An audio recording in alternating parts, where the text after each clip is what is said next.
science is becoming extremely collaborative. You cannot work in a vacuum anymore. And that means that you can't work in a vacuum at your institution, but you also can't work in a vacuum by your own expertise. Every scientist in the world is working with other scientists. I mean, science is a global occupation. This is one of the richness of being a scientist, that your friends are everywhere in all countries. Science transcends borders. And I think that we need to push this to another level, where we actually gather all the competencies, all the knowledge that exists worldwide, and really move together, have a clear goal that we go for, and push, not as individuals, but as collective pursuit. Data-rich science as well. So there's no way we're going to understand biology in its fullest level if we don't integrate with people who have learned from university courses how to manage large data files, how to integrate these data files, how to model systems. The medical research world is facing a lot of huge amount of data due to the progress that have been made in biotechnology. So we have huge amount of data to analyze. So we need to train now people to analyze this data, because all the knowledge is included in this data. I mean, everything started probably from the completion of the first draft of the human genome sequence, which was in the 2001 as a result of the Human Genome Project. So from that point, I think it was a big revolution, because we were empowered with all this data and basically with the entire sequence of the human genome. So the Healthy Human Global Project is actually an expansion of a project that has been running since a couple of years at Institut Pasteur in Paris, coordinated by two of our PIs, Luis Quintana Murci and Matthew Albert. It tries to delineate the boundaries of what a healthy human is. The project is one of a kind. We have 1,000 healthy donors, 500 women and 500 men. And we're collecting from these people approximately 25,000 different variables. And those variables are characteristics of their health. At the end, what we're going to have is a map of human health.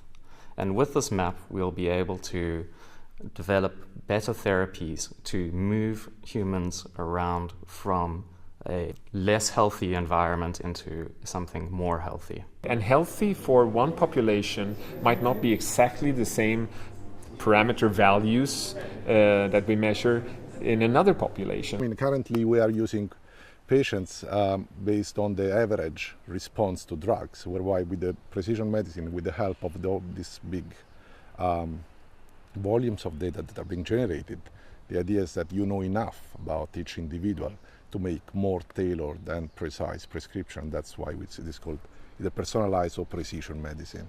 And so we need to understand the global variation, and these are huge amounts of data. This is big data and complex data. And to really address these problems, understanding this data, you need a lot of different competences. So you need computer scientists, mathematicians, biologists. You need all of this to be able to really handle these kinds of data. The inspiration for the research camp came a little bit for the hackathons that they are already done for application and software engineers, in which they basically stay 48 hours working together around a problem. So we thought, we are doing all this conference in which there are just people talking, then you have your discussions, but there is really not working around a problem like the hackathons are. So we thought, let's do a research camp in which we actually put together the talks and the work. So we are going to have data challenges in which people that are part of our consortium or labs that we are collaborating with bring data they are interested in answering, public or not public, and they basically make people work. This research camp is a unique event. This is something that hasn't been done before in the way that we do it here. We really gather world-leading experts from very different fields coming together, working on unique data. We are bringing here people from Zurich, we are bringing people from France, we are bringing people from Sweden, we are bringing people from Uruguay, we are bringing people from Brazil. We have several very challenging challenging questions that we have posed, bringing very challenging data to these modelers and biologists. And then we come from very different backgrounds. You know, we are mathematicians, computer scientists, engineers, and we need all these skills and training and kind of mindsets to make sense of this data. So it's something completely new. It's so new that maybe we don't even have a name yet for this.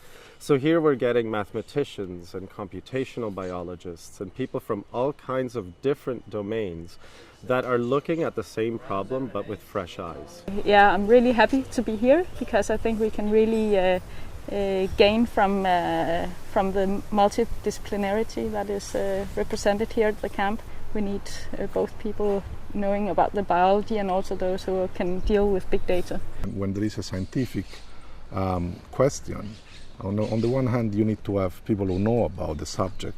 On the other, you want these people to be coupled with kind of more agnostic type of individuals that can kind of bring in new ideas, fresh ideas without preconcepts or pre-formulated constraining hypotheses. It's very difficult for the same person to view their data and their experiments in a different way. Somebody comes and says, "Have you thought about this?" And says, "Oh, that's maybe just 1 second. We'll give extremely important information." So the contribution of getting different people that know their fields and are used to look at data in different ways is fantastic. So we started on the 14th of December, basically with a presentation of the data challenges. So each one of the main PIs of the data challenge presented their data and the questions that they were interested in answering in these 4 days. Every student or participant had to prioritize which group they wanted to work. Then we did a selection trying to equilibrate the groups in a way that we have modelers and experimentalists.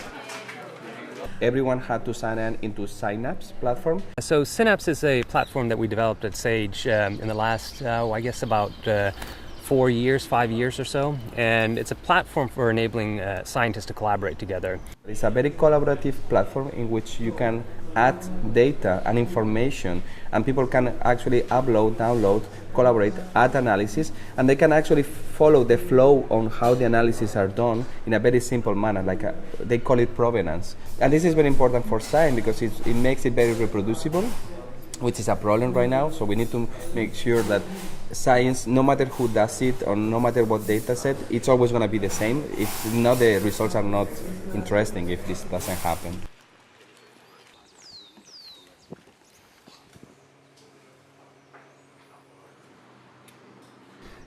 The first day we were starting to analyze the data and to understand what we wanted to do with the data, right? And after discussing a lot, we defined a platform to move all our findings. The second day we had also more talks, but we could advance a lot in our research and we got very exciting results. The MISP research camp has been a fantastic experience so far. Just in the first couple of days we've reproduced results that took months to publish before. And this is an amazing feat to accomplish. It's mostly because they have not been trained as biologists. And so we as biologists have preconceived ideas of what the data should look like, what we should expect. But as mathematicians and modelers, they're going into this question in a completely unbiased way.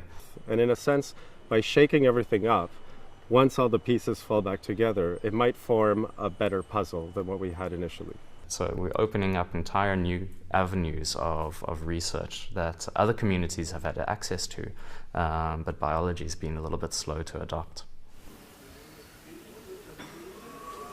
Actually, before coming here, I wasn't sure what to expect. But once you're here and you see it's so diverse, and it's awesome, actually, it's great. Even if it's only 1 week, you are all the time together with the people, you have lunch together, dinner together, so you discuss a lot of things that creates a link that's very important. I heard from somebody here at the workshop indeed the statement biology is the new physics, and I think looking at the challenges that were posed here, I think that is really true. I mean, biology has also gone through an evolution, and that makes it much more interesting for us to apply mathematics to. Cows and chickens. I think what we are witnessing is that this, what happened is really good. It's really, it's fun, it's productive, it's efficient. So I think can set the sort of new model to move these activities forward. I've been able to interact with the people who are modelers, but also people who have been working on viruses. And so these people have different sets of expertise. If they bring their minds together, then they can be able to develop solutions that none of them could have done alone. I have to tell you, my jaw dropped. I expected that there would be some results. I expected those results to be quite similar to what I've seen or what we've been developing ourselves. And right from the first slide, I knew that I was going to be absolutely amazed. I'm in disbelief that in just a few hours, they have taken data and managed to jump ahead of what we've been doing. It's incredible what bringing people from very, very different fields can do. They barely needed to know what the data they were using actually was. They churned out all kinds of visualization tools, and with those they made observations that took us years to make in the lab. So this is it's astounding. I'm very enthusiastic for what we can do. I think we have a real opportunity here to be able to fully understand the kind of sequenced genetic data that we can get from a machine and how to use that to analyze and predict where the important parts of the genome and therefore the structure are located. So we discuss first what to do and which tools we should be using during the analysis. The Markov model or hidden Markov model, or what are you thinking?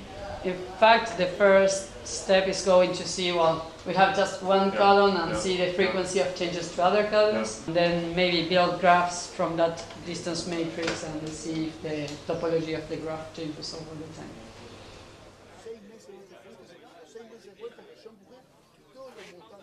I am very confident that many of us will continue to work together and form this core team task force that will push biomedical science into a new era. Everything builds in the end on individuals, and this is also something that you see clearly when you work in this research camp, for instance.